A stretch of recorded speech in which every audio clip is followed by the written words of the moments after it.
Michèle Fitoussi dans la Chambre Noire. Elle a été longtemps éditorialiste et grand reporter au magazine Elle. On lui doit des énormes succès tels que La Prisonnière avec Malika Oufkir ou Ras-le-bol des Wonder Woman. Son nouveau roman s'est titré Janet aux éditions Jean-Claude Lattès et ça raconte la vie d'une femme libre, sa vie de patachon, ses engagements et ses craintes entre deux guerres à Paris. Janet a notamment rédigé le portrait de Pétain et d'Hitler sans vraiment les avoir rencontrés. Alors pour qui aime la presse, on suit avec passion la naissance du célèbre New-Yorker. On écoute donc Michèle Fitoussi dans la Chambre Noire, montage et réalisation Piotr Ksatarski.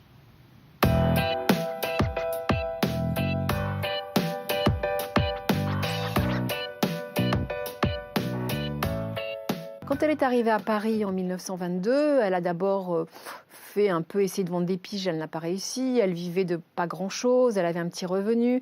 Et quand l'argent est venu à manquer et que miraculeusement, en 1925, son amie Jane Grant de New York, qui avait épousé un dénommé Harold Ross, un journaliste, lui dit « Tiens, Harold et moi, nous fondons un petit journal qui s'appelle le New Yorker, qui va être destiné aux New-Yorkais. C'est un hebdomadaire d'humour, un peu snob. Est-ce que tu voudrais nous faire une lettre de Paris ?» Bon, elle a dit tout de suite « Oui, oui, volontiers. » Elle ne l'avait jamais fait.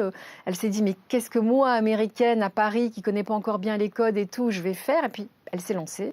Harold Ross lui avait dit « Janet, je me fiche de savoir ce que vous pensez, je veux savoir ce que les Français pensent de Paris. » Donc au début, c'était un cahier des charges très simple. Elle s'est dit « Ok, je vais voir ce que les Français pensent. » Donc elle lisait les journaux pour voir ce que les journaux racontaient de Paris et de la France.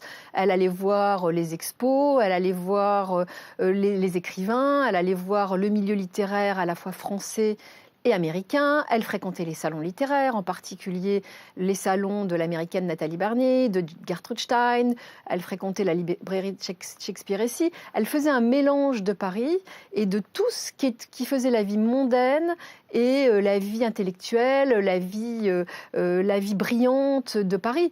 Et pendant un demi-siècle, elle a écrit régulièrement, religieusement, sauf pendant la guerre où elle s'est réfugiée à New York, cette lettre bimensuelle où elle racontait ce qu'était Paris, avec un ton un petit peu amusant, distancé, le ton du New Yorker. Elle a très vite compris dans les années 30 que l'Europe est changée et qu'il fallait parler de la politique. Et d'ailleurs, elle a poussé Harold Ross à parler de politique, lui qui refusait de parler de politique dans le New Yorker. Pour lui, c'était un tabou. Il a commencé à parler de politique, entre guillemets, pendant la guerre, quand il s'est rendu compte qu'il ne pouvait pas faire autrement. Et quand elle lui propose un portrait d'Hitler en 1934, il lui dit « Mais who is this guy ?» Est-ce qu'il mérite plus que Dylan dans vos chroniques? Oui, bien sûr, elle le pense parce qu'elle sait que c'est important. Elle sait qu'à Paris, elle assiste au 6 février 1934. Elle sait très bien ce qui est en train de se tramer. Elle comprend très bien ce qui se passe. Sauf qu'elle ne peut pas en parler dans le journal. Parce que Harold Ross lui reproche de parler de politique dans le journal. Donc, il y a cette espèce d'ambivalence où elle voudrait bien et elle ne peut pas. Et c'est vrai que, par exemple, sur Hitler, elle fait un portrait magnifique de lui en 3 volets. Elle se fout de lui, elle est très ironique, très distanciée. Elle va assister au 7e congrès Nuremberg. Elle entend ce qui se passe et les lois anti-juives votées.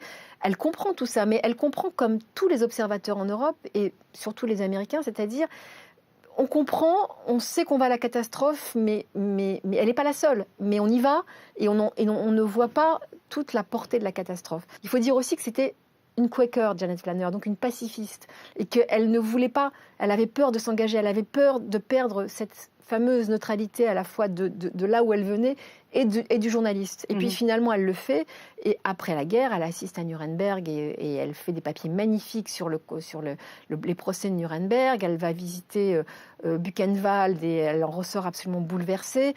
Elle s'engage parce qu'elle témoigne au moment des procès macartistes pour défendre une amie à elle, Keble, qui est accusée injustement. Sa prise de conscience vient un peu plus tardivement, politique j'entends, mais elle finit par venir. Elle est une des journalistes qui poussent le New Yorker dans le fait de prendre position, dans le fait de ne plus être un journal neutre.